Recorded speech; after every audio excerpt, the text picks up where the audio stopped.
Okay so hello everyone, I hope you are doing well. तो हमारी Indian economic development की series चल रही है। इसमें हमारा chapter number 3 the new economic policy के बारे में हम समझ रहे हैं। ठीक है, होपफुली आप सब लोगों ने लास्ट वीडियो इस चैप्टर की कंप्लीटली देख ली होगी। मैंने काफी डिटेल्ड एक्सप्लेनेशन उसमें दिया है लिबरलाइजेशन का। ओके, आज जो चीज हम पढ़ने वाले हैं वो है हमारा प्राइवेटाइजेशन एंड ग्लोबलाइजेशन। होपफुली आपको पिछली वीडियो समझ में आई होगी, उसको देखने के बाद ही आप इस वीडियो की तरफ आइएगा। ठीक है भाई। ओके बच्चों, ध्यान देंगे बेटा कि इसमें जो हम चीज आज पढ़ने वाले हैं वो क्या है, हमारा प्राइवेटाइजेशन एंड ग्लोबलाइजेशन। बट हाँ, हमारा लिबरलाइजेशन कंप्लीट हो गया था। ठीक है, चलिए स्टार्ट करते हैं बेटा। तो सबसे पहला जो चीज हम आज टॉपिक पढ़ने वाले हैं, जो कि बहुत बड़ा भी नहीं है, that is privatisation.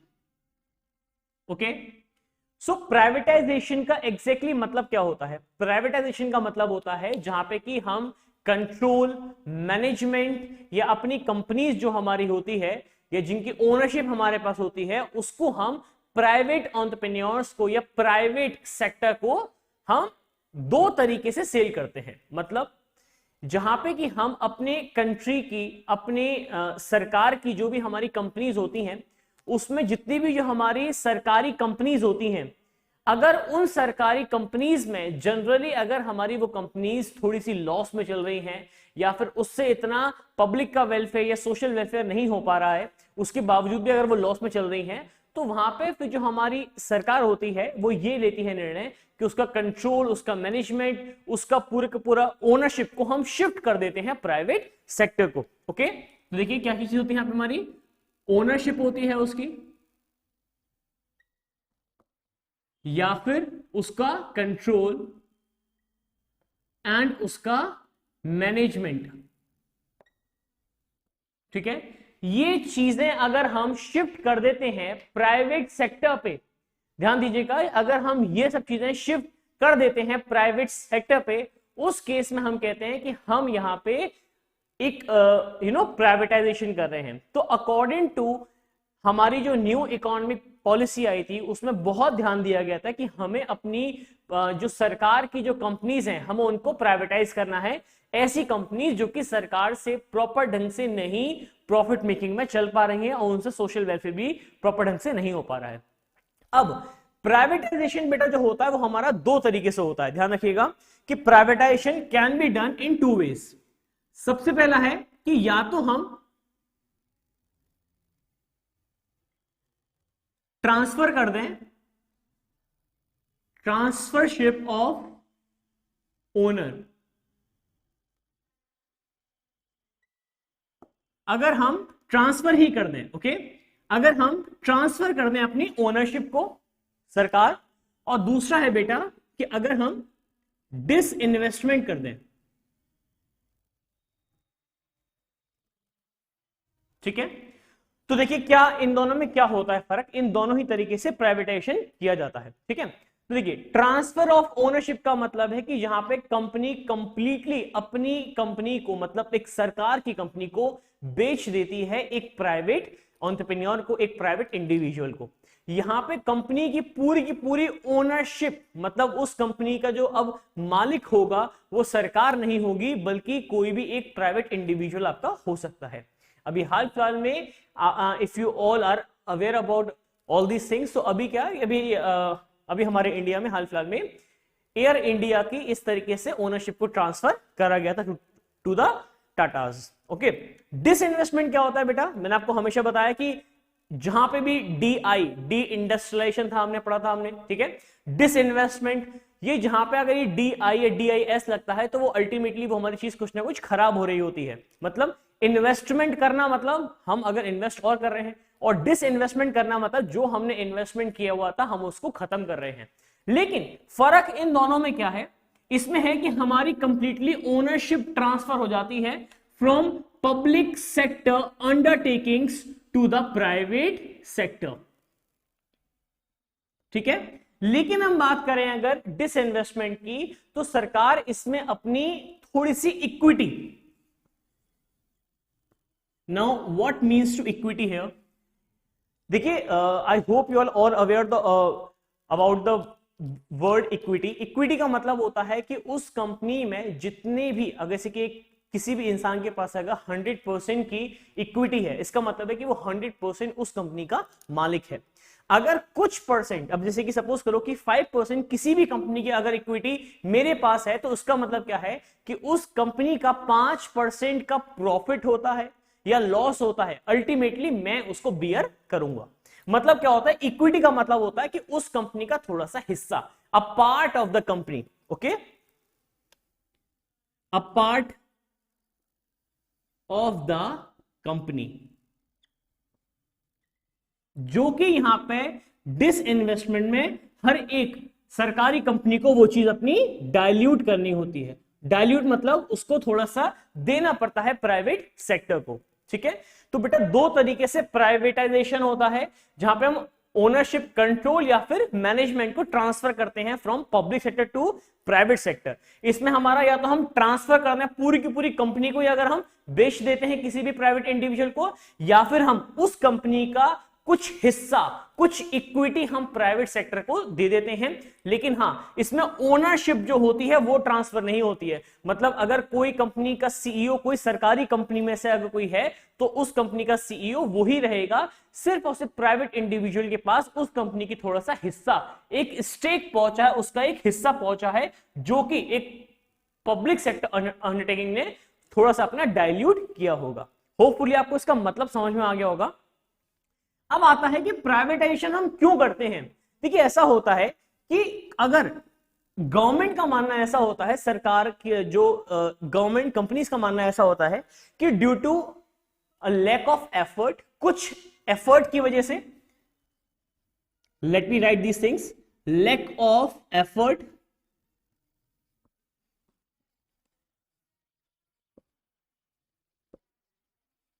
Capital of private individual and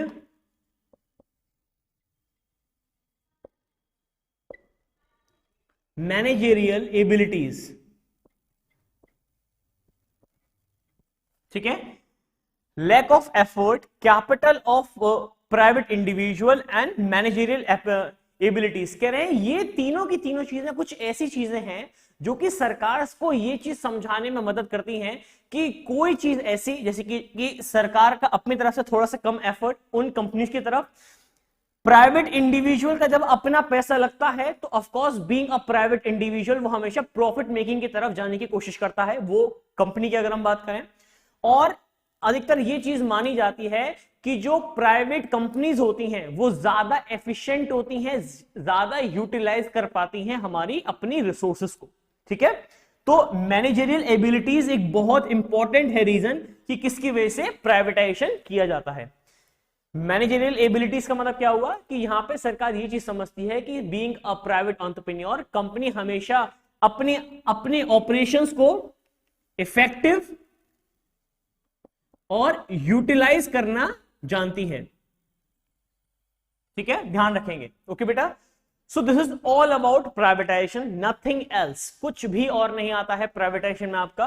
privatisation में एग्जाम में आपकी इसकी डेफिनेशन बन सकती है, जहां पे कि आप ये चीज बता सकते हो कि इसकी एग्जैक्टली की जहां पे हम ओनरशिप, कंट्रोल और मैनेजमेंट को जहां पे कि हम ट्रांसफर कर देते हैं, और किस तरीके से करते हैं ट्रांसफर, हमारे इन दो तरीकों से। क्यों करते हैं हम transfer, these are the reasons, कि क्यों करते हैं, मतलब हम ऐसा क्यों करते हैं। इसके रीजंस बेसिकली कहें तो इसलिए करते हैं क्योंकि भाई कि सरकार से वो कंपनी नहीं चल पा रही होगी, लॉस में होगी, उससे सोशल वेलफेयर भी नहीं हो रहा होगा। तो अल्टीमेटली सरकार रीजंस इसके ये हैं कि क्यों हम प्राइवेट को ही देते हैं, क्योंकि कुछ ऐसे आपके lack of effort by public sector undertakings, okay, do not mislead this word. यहां पे एफर्ट की हो रही है कमी, जो कि पब्लिक सेक्टर की, ना कि प्राइवेट की, बल्कि वहां तो अच्छा खासा एफर्ट होता है, ठीक है ना। Capital of private individual, of course वो उसको यूटिलाइजली इस्तेमाल करेंगे, और उनकी एबिलिटीज बहुत ज्यादा डिफरेंट होती हैं, बहुत ज्यादा इफेक्टिव मानी जाती हैं इन कंपैरिजन टू द हमारे पब्लिक सेक्टर अंडरटेकिंग से। आई होप आप लोगों ने भी सब इस चीज को ऑब्जर्व करा होगा कि जो सरकारी होती हैं कंपनीज, आप अगर उनके ऑफिसेज आप देख लीजिए, वहां की रिसोर्सेज देख लीजिए, ऑफ कोर्स वहां पे हर एक चीज को ऑलमोस्ट वेस्ट किया जाता है, इतना इफेक्टिवली काम शायद वहां पे ना हो पाता हो। लेकिन जितनी भी जो प्राइवेट इंडिविजुअल, जो प्राइवेट कंपनीज होती हैं, I hope you all are aware about these things, कि वहां पे अगर कोई भी एम्प्लॉय काम कर रहा है, उसको जो भी अगर सैलरी मिल रही है, तो अल्टीमेटली कंपनी कोशिश करती है हमेशा कि उससे ज्यादा उससे बेनिफिट लिया जाए, और इसी की वजह से उस कंपनी को एक इफेक्टिव और यूटिलाइज तरीके से वो अपने आप को क्रिएट कर पाती है। होपफुली बच्चों आप लोगों को समझ में आ गया होगा। अब हम आगे बढ़ रहे हैं। नेक्स्ट आता है बेटा हमारा ग्लोबलाइजेशन।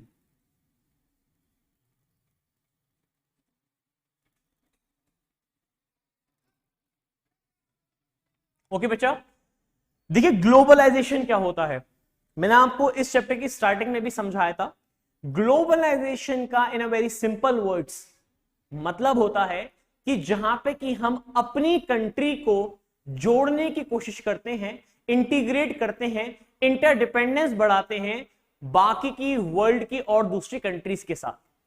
ठीक है, जहां पे कि हम अपनी कंट्री को दूसरे वर्ल्ड की और दूसरी कंट्रीज के साथ इंटीग्रेशन को करते हैं डेवलप, हम उनके साथ अपनी अपने रिलेशंस को करते हैं बेहतर। और ये कब होता है? जब हम अल्टीमेटली अपने ट्रेड को बेहतर करते हैं, जब हम अल्टीमेटली अपने फॉरेन ट्रेड को करते हैं बेहतर। तो दीज आर द रीजंस कि हम यहां पे ग्लोबलाइजेशन को एंकरेज कर रहे हैं। होपफुली आप लोगों को आ गया होगा समझ में। तो ग्लोबलाइजेशन एक बहुत ही इंपॉर्टेंट है फिनोमेना, जहां पे कि अगर हम बात करें कि किस तरीके से हमारी इंडिया की इकोनॉमी को हम वर्ल्ड की इकोनॉमी से इंटीग्रेट करते हैं। ठीक है, होपफुली आप लोगों को समझ में आ गया होगा। अब बात करते हैं कि ग्लोबलाइजेशन जो है हमारा, उसमें कुछ चीजें और होती हैं कि ऐसी क्या क्या पॉलिसीज अपनाई गई थी at the time of 1991 policy, कि हमारे इंडिया में उसके बाद से ग्लोबलाइजेशन काफी तेजी से बढ़ा है। होपफुली जल्दी देखिए, कोशिश करते हैं हम आपको समझाने की, इसमें पूरा डिटेलली हम आपको समझाएंगे यहां पे बच्चा। ठीक है, देखिए जरा। तो ग्लोबलाइजेशन में मैंने आपको अभी बताया, हल्का सा इसको मैं लिख भी देता हूं कि यहां पे हम इंटीग्रेट करते हैं, इंटीग्रेट द, मैं यहां पे इंडिया की, अगर मैं यहां पे इंडिया की ही बात कर रहा हूं, ओके, तो integrate the Indian economy with the world economy.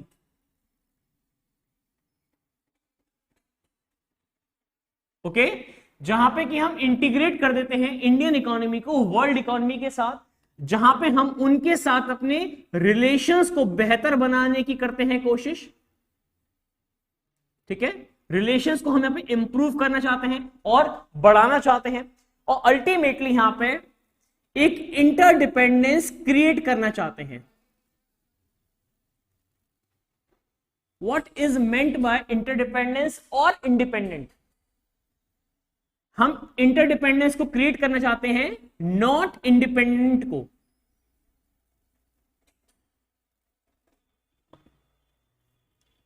Independent और इंडिपेंडेंस में फर्क है। इंडिपेंडेंट का मतलब होता है कि हम अपने आप में पूरी तरीके से सक्षम हैं कि हमें किसी और दूसरी कंट्री पे डिपेंड होना नहीं पड़ेगा। इंटरडिपेंडेंस का मतलब है कि उस टाइम पे हमारी इंडियन इकोनॉमी दूसरे कंट्रीज पे रिलायबल रहे for some kind of a goods, और दूसरे कंट्रीज हम इंडियन इकोनॉमी से कुछ इंपोर्ट एक्सपोर्ट करें और कुछ ना कुछ हमारा ट्रेड आगे बढ़े।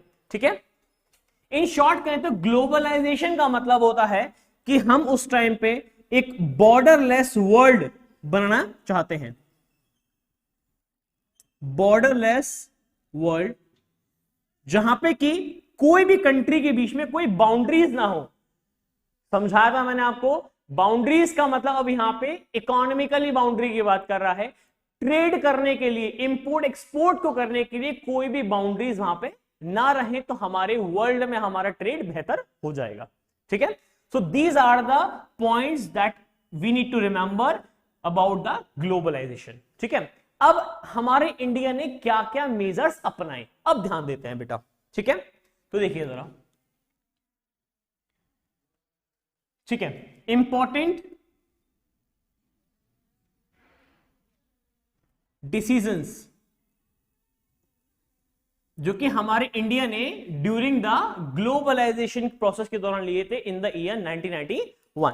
ओके बच्चा, देखिए सबसे पहला हमारा आता है इसमें कि हमारे इंडिया में ध्यान दिया गया, स्पेसिफिकली ध्यान दिया गया कि जो भी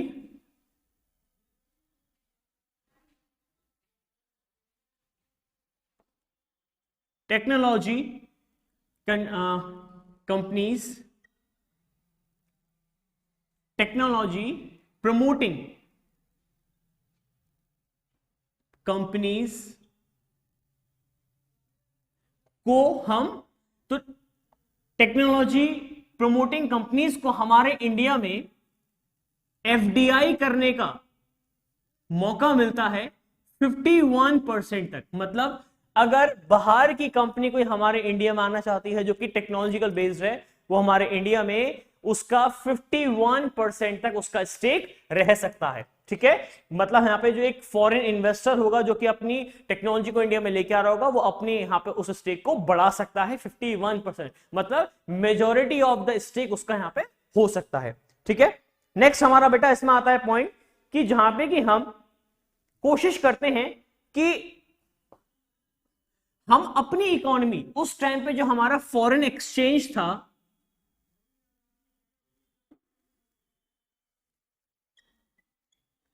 जैसे कि मैंने आपको बताया, वो बहुत ज्यादा हमारे इंडिया में जो रिजर्व्स थे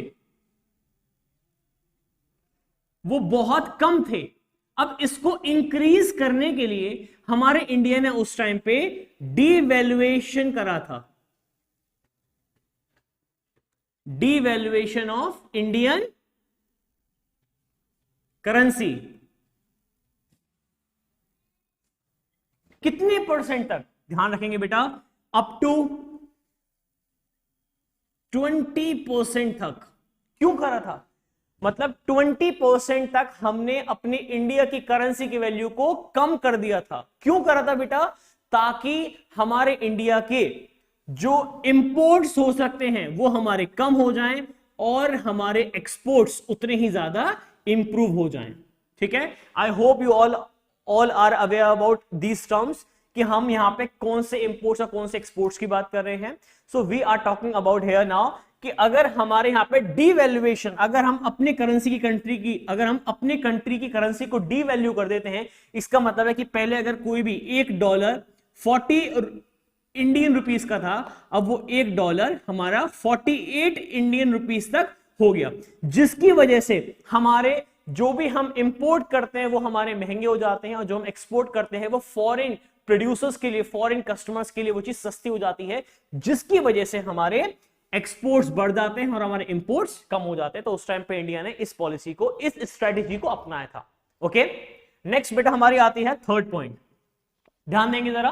तो थर्ड पॉइंट में बेटा हमारे इंडिया में उस टाइम पे एक new 5 year import export policy को बनाया गया था। सुनिए जरा बहुत ध्यान से, a new 5 year import export policy जो कि बनाई गई थी बेटा आपकी 1992 से लेकर 1997 के लिए, और ये इंट्रोड्यूस करी थी, ओके, ये इंट्रोड्यूस करी थी by the government of India. क्यों करी थी इंट्रोड्यूस? ध्यान रखिएगा कि यहां पे सरकार ने हर एक चीज को एकदम मार्केट पे छोड़ दिया था। मतलब एक new 5 year import export policy 92 से 97 तक के लिए इंट्रोड्यूस कर गई थी सरकार के द्वारा, जिसमें कि हमारे इंडिया के जितना भी जो हमारा एक्सपोर्ट होता है, इंपोर्ट होता है, उसे कंप्लीटली मार्केट की डिमांड और सप्लाई की फोर्सेस पे छोड़ दिया गया था। मतलब यहां पे अब हर एक चीज मार्केट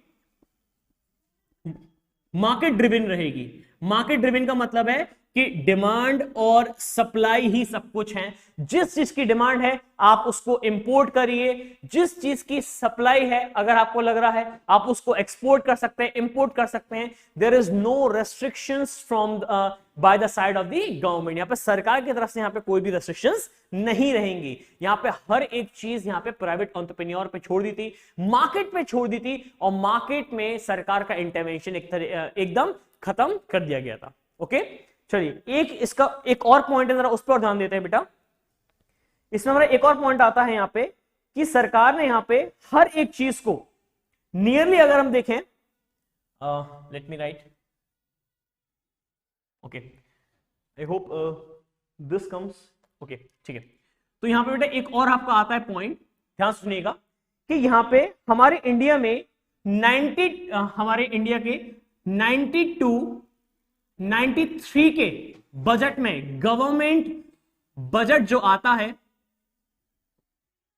उसमें हमारी इंडिया की करेंसी को पार्शियली कन्वर्टेबल कर दिया था,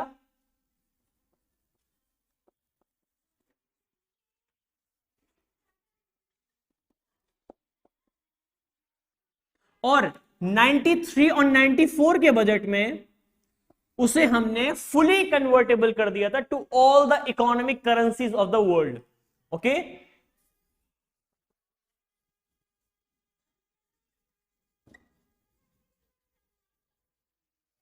ठीक है, फुली कन्वर्टेबल हमने उसको कर दिया था। तो these are the 4 important points regarding the globalisation जो कि हमारे इंडिया में उस टाइम पे संभाले गए थे और देखे गए थे कि हमें इन चीजों पे काम करना है। सबसे पहले मैंने आपको बताया कि हमने टेक्नोलॉजिकल प्रमोटिंग कंपनीज को कहा कि भाई आप यहां पे हमारे इंडिया में एफडीआई कर सकते हैं फॉर मोर देन 51%, ताकि हमारे इंडिया में और नई टेक्नोलॉजी आए, हमारे इंडिया में और ज्यादा ट्रेड का एक्सपांड हो।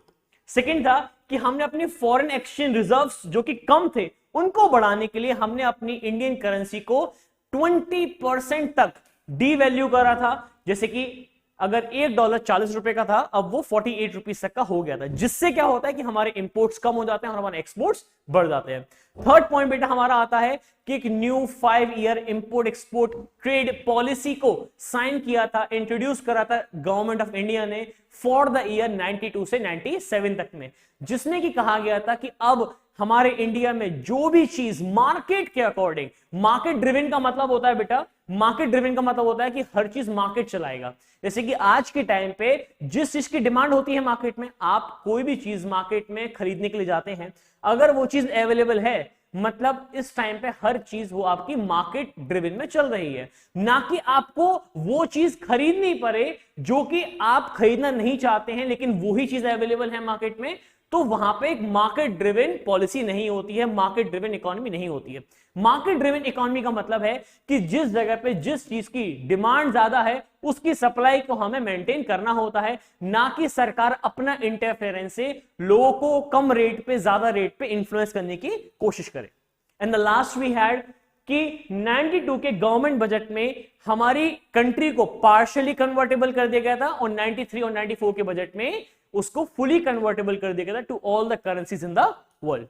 होपफुली बच्चों आपको अब तक का समझ में आ गया होगा। अब हमें कुछ फेवर देखने हैं कि क्या क्या ग्लोबलाइजेशन से हमको फायदे हुए और हां हमें कुछ उससे नुकसान भी हुए थे। उसके अलावा फिर हम कुछ और इंपॉर्टेंट टॉपिक्स की ओर बढ़ेंगे जो कि ऑफ कोर्स हमारे ग्लोबलाइजेशन के अंडर में ही आते हैं, एग्जांपल आउटसोर्सिंग एंड डब्ल्यूटीओ वगैरह। ओके,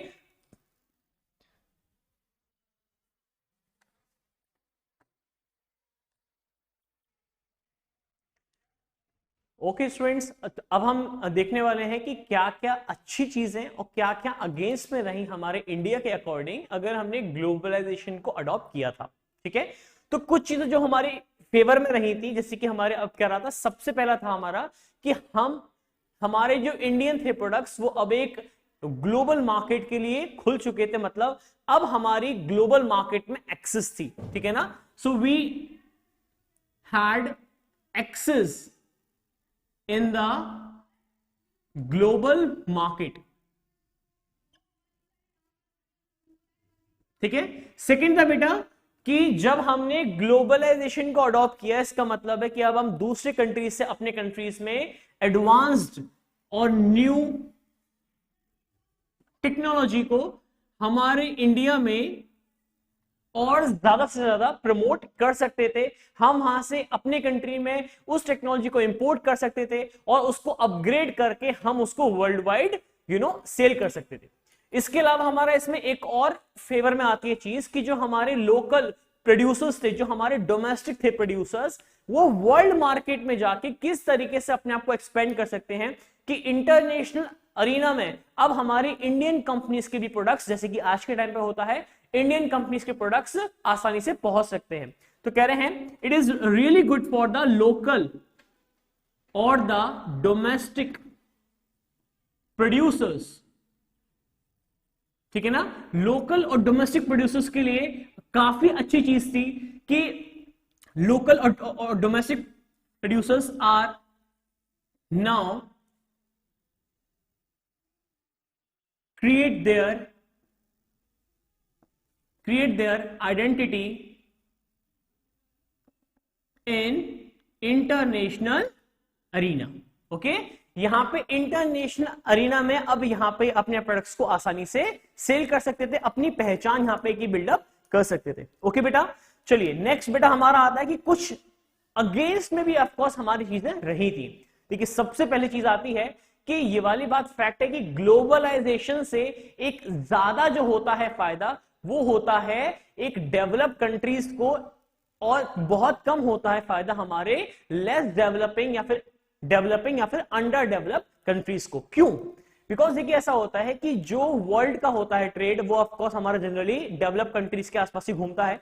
मतलब ग्लोबलाइजेशन में क्या होता है, देखिए जरा, ग्लोबलाइजेशन की अगर हम बात करें तो इसके अगेंस्ट में क्या हुआ कि ग्लोबलाइजेशन से जो कि इंटरनेशनल या फिर जो फॉरेन प्रोडक्ट्स होते हैं उनकी डिमांड काफी बढ़ जाती है in a developing countries like India.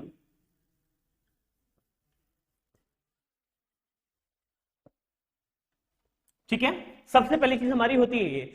दूसरी चीज जो कि यहां पर सबसे ज्यादा देखी जाती है वो क्या होती है कि जनरली जो एक डेवलप्ड होते हैं कंट्रीज वो अपने इस चीज का फायदा उठाते हुए हमारे इकोनॉमिक, जैसे कि अगर हम बात करें कि हमारे कंट्री में जब इंटरनेशनल फॉरेन प्रोडक्ट्स हमारे इंडिया की डेवलपिंग कंट्रीज में आएंगे तो ऑफकोर्स ये सिर्फ और सिर्फ अपने फायदे के बारे में देखेंगे। ऑफकोर्स एक तो ये प्राइवेट कंपनी है और वो भी हमारे इंडिया की बाहर की, तो इससे हमें कॉम्प्रोमाइज करना होता है हमारे खुद के वेलफेयर के साथ, हमारे खुद की इंडिया के जो भी हमें कॉम्प्रोमाइज करना पड़ता है यहां के लोगों के वेलफेयर के साथ। तो ग्लोबलाइजेशन से अल्टीमेटली कॉम्प्रोमाइज होता है, compromises with the welfare of the people.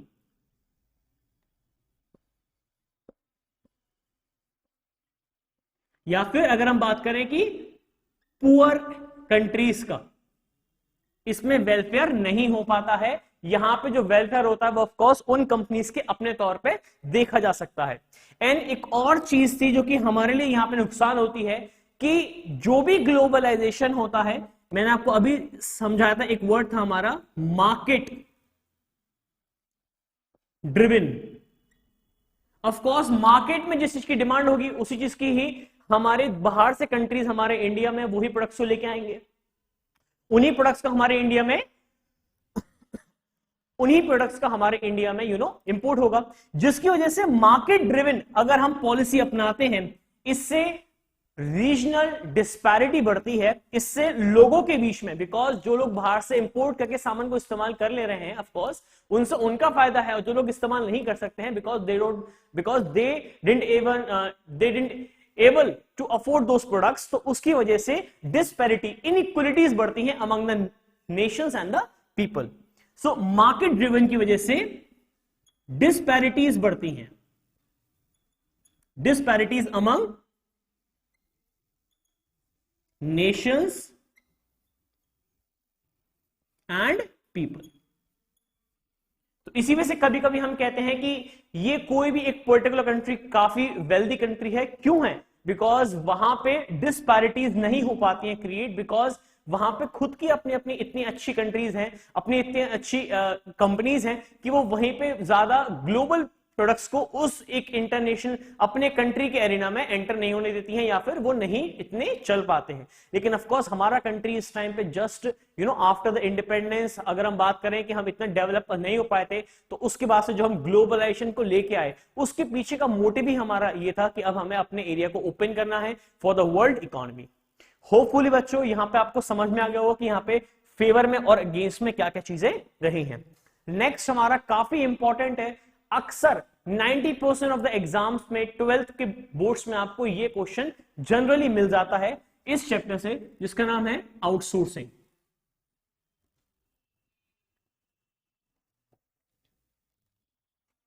Okay देखिए जरा क्या होता है। ओके आउटसोर्सिंग क्या होता है बेटा, जरा देखिएगा। आउटसोर्सिंग का मतलब है कि कोई भी जब कंपनी अपने खुद के काम को अपने किसी थर्ड पार्टी से कॉन्ट्रैक्ट बेसिस पे करवाती है without doing that work in the organisation itself, मतलब इंटरनली अपनी ऑर्गेनाइजेशन में है कि उस काम को ना करवा के किसी थर्ड पार्टी से एक कॉन्ट्रैक्ट के बेसिस पे वो काम करवाना। ठीक है, दोबारा सुनिएगा। आउटसोर्सिंग का एक तरीके से मैं आपको और समझाता हूं जरा कि आउटसोर्सिंग का मतलब है कि जब कोई भी कंपनी है, अगर सपोज करो कि अगर हमारी कोई एक कंपनी है और उस हमारी कंपनी में रह के मैं अपने उस काम को अपने ही कुछ कंट्रीज के लोगों से ना करवा के मैं किसी दूसरे कंट्रीज या एक ऐसे जगह से करवा लूं जो कि मेरा कोई, जैसे कि वो बंदा या वो बंदी मेरी कोई कंपनी में नहीं आती है लेकिन हमारे कॉन्ट्रैक्ट के बिहाफ पे वो हमारा काम करेगा। अब ऐसा क्यों होता है? जनरली बेटा ये जितनी भी जो डेवलप्ड होते हैं country, example USA, Germany, France, यहां पे चीजें बहुत ज्यादा एक्सपेंसिव होती हैं इन अगर हम बात करें लेबर की, because they are not the labour abundant country. यहां पे लेबर ज्यादा महंगी होती है, इसी वजह से यहां पे लोगों की सैलरीज काफी ज्यादा होती हैं। तो कोई भी एक कंपनी अपने काम को, उस काम को करवाने के लिए एक ऐसी कंट्री या एक ऐसे लोग देखती है, या मतलब ऐसी कंट्री के लोग या फिर अपनी ही कंट्री में भी अगर वो देखे तो ऐसे लोगों को देखती है जो कि कम से कम वेजेस में एक अच्छा काम उनको करके दे। होपफुली आपको समझ में आ रहा है मैं क्या चीज आपको समझाना चाह रहा हूं यहां पे। तो आउटसोर्सिंग का मतलब क्या होता है कि कॉन्ट्रैक्ट बेसिस पे,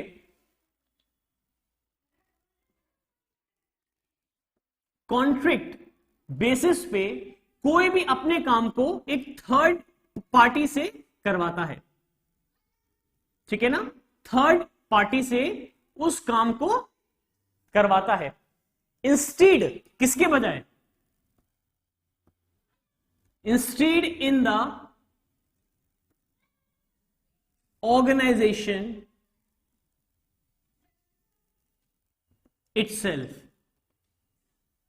मतलब अपनी खुद की ऑर्गेनाइजेशन, अपने खुद के लोगों के जगह पे वो अपने काम को किसी थर्ड पार्टी से करवाता है on the basis of contract, contract के बिहाफ पे करवाता है। अब यहां पे चीजें आती हैं कि आउटसोर्सिंग से एग्जैक्टली होता क्या है। देखिए आउटसोर्सिंग ऑफ कोर्स हमेशा से काफी ज्यादा काफी ट्रेंडिंग रहा है हर एक डेवलप्ड कंट्रीज के लिए कि वो अपने काम को जनरली बाहर से करवाते हैं। लेकिन अभी रिसेंट टाइम्स में आउटसोर्सिंग पे क्यों ध्यान दिया जा रहा है? बिकॉज रिसेंट टाइम पे इंटरनेट चीज की बहुत ज्यादा, आईटी इंफॉर्मेशन टेक्नोलॉजी का बहुत एडवांसमेंट हुआ है ऑल ओवर द ग्लोब। तो जितना ज्यादा इंफॉर्मेशन टेक्नोलॉजी हमारी बढ़ती चली जा रही है, तो मैंने आपको अभी समझाया कि काफी ज्यादा अब इंफॉर्मेशन टेक्नोलॉजी का काफी एडवांसमेंट हुआ है, जिसकी वजह से इंफॉर्मेशन टेक्नोलॉजी का काफी एडवांसमेंट हुआ है, जिसकी वजह से ऑल ओवर द टाइम अब हम किसी भी चीज को ईदर टेक्स्ट या कोई भी लिंक्स या कोई भी फोटोज या कोई भी तरीके का अगर हमारा काम है, उसको हम एक रियल टाइम में एक कंट्री से दूसरे कंट्री में, एक कॉन्टिनेंट से दूसरे कॉन्टिनेंट में, एक किसी भी बॉर्डरलेस चीज को ये हम उस चीज को ट्रांसफर कर सकते हैं, उस चीज को एक बॉर्डरलेस बना देता है। दैट मींस अगर हमें कोई भी आईटी के जरिए, बिकॉज इतनी एडवांसमेंट हुई है, उसके जरिए कोई भी टेक्स्ट, कोई भी लिंक, कोई भी फोटोज, कोई भी तरह काम हम रियल टाइम में उसको ट्रांसफर कर सकते हैं, जिसकी वजह से ऑल ओवर द वर्ल्ड आज के टाइम पे ये बहुत ज्यादा आउटसोर्सिंग करी जाती है। अब बात आती है कि आउटसोर्सिंग में फिर दिक्कत क्या है। देखिए आउटसोर्सिंग एक डेवलपिंग कंट्रीज लाइक इंडिया, सुनिएगा जरा ध्यान से, कि एक डेवलपिंग कंट्रीज लाइक इंडिया हमारे लिए ये काफी अच्छी चीज मानते हैं, लेकिन डेवलप्ड कंट्रीज लाइक यूएसए इन जगहों पे इसको ज्यादा प्रमोट नहीं किया जाता है। क्यों नहीं किया जाता है, जरा बहुत ध्यान से सुनिएगा।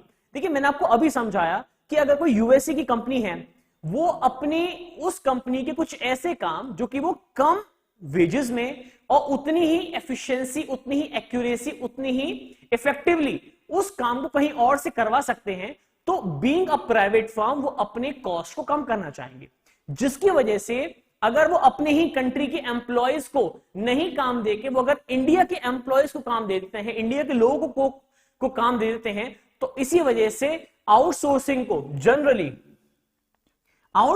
जनरली डेवलपिंग कंट्रीज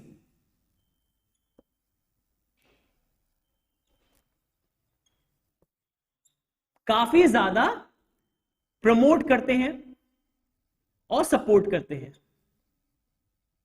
जबकि एक डेवलप्ड कंट्रीज इसको इतना सपोर्ट नहीं करता है, बिकॉज अल्टीमेटली उसके खुद के कंट्री का काम किसी दूसरे कंट्री के लोगों से करवा रहे हैं, जिसकी वजह से उनके अपने कंट्री में अनएम्प्लॉयमेंट रेट काफी तेजी से बढ़ जाता है, उनके ही कंट्री के लोगों को एम्प्लॉयमेंट नहीं मिल पाता है।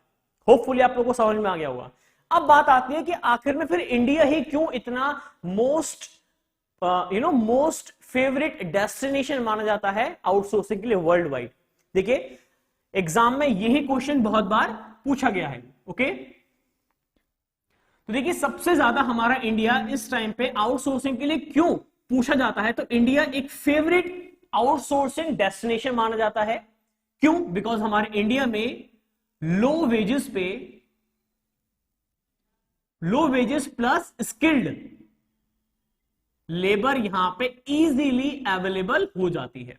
ठीक है, लो वेजेस पे स्किल्ड लेबर बहुत अच्छी तरीके से मैनेज और अवेलेबल हो जाती है, जिसकी वजह से हमारा इंडिया इन सब चीजों के लिए बहुत ज्यादा एक फेवरेट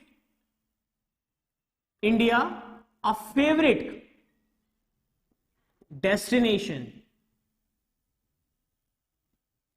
फॉर आउटसोर्सिंग। ठीक है, आउटसोर्सिंग के लिए एक बहुत अच्छी डेस्टिनेशन माना जाता है इंडिया, बिकॉज हमारे इंडिया में लो वेजेस पे बेहतर से बेहतर लेबर मिल जाती है, जिससे कि उन कंपनीज का काम आसानी से हमारे इंडिया में किया जाता है।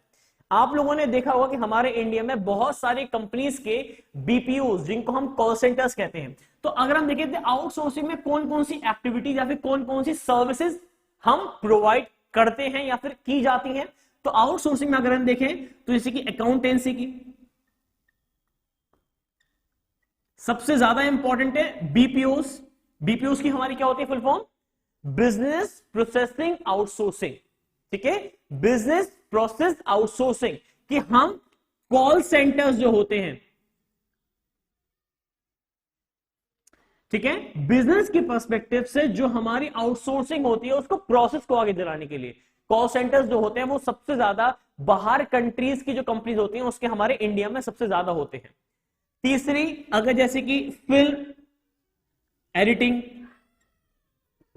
फिल्म मेकिंग या किसी भी तरीके से की हाउस एडिटिंग, इसके अलावा बैंकिंग की सर्विसेज होती हैं।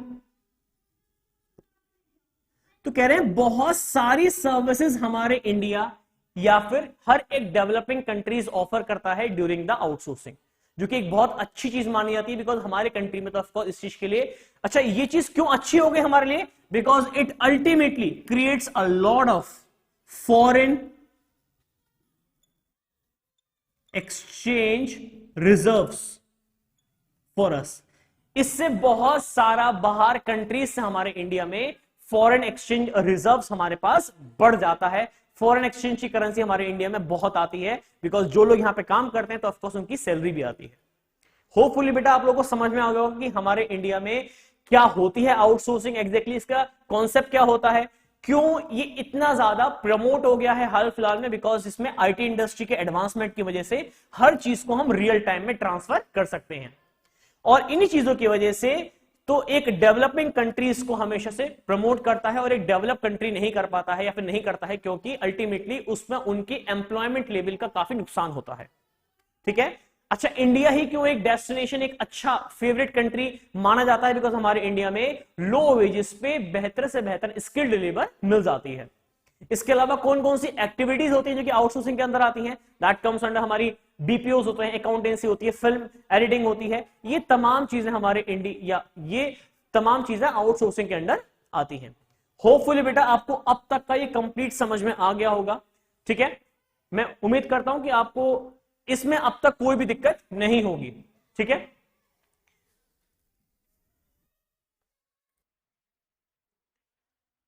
तो होपफुली बच्चों आपको अब तक का लेक्चर समझ में आ गया होगा। आज का हमने आज काफी सारी चीजें देखी हैं। हमने प्राइवेटाइजेशन देखा, हमने आज ग्लोबलाइजेशन देखा कि वो क्या होता है, हमने देखा कि उसमें कौन कौन सी चीजें हमारे फेवर में होती हैं, हमारे कौन से अगेंस्ट में होती हैं।